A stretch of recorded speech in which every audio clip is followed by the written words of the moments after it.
Welcome. In this video I will show you how you can connect fake AirPods to your Apple Watch.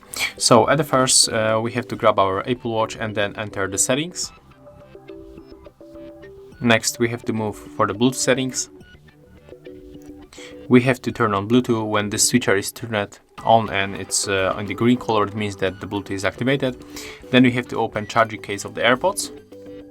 So let's open. And right now what we have to do is just to rotate the case, and we have to click and hold this button. So click, hold, and as you can see the AirPods appear on our list, so we can simply connect by tapping right here.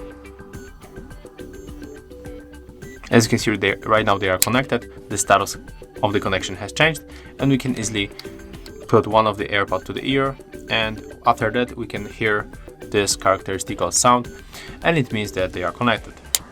So that's how you can connect fake AirPods to your Apple Watch. Thank you guys for watching. Leave thumbs ups, comments, and subscribe to our channel. See ya!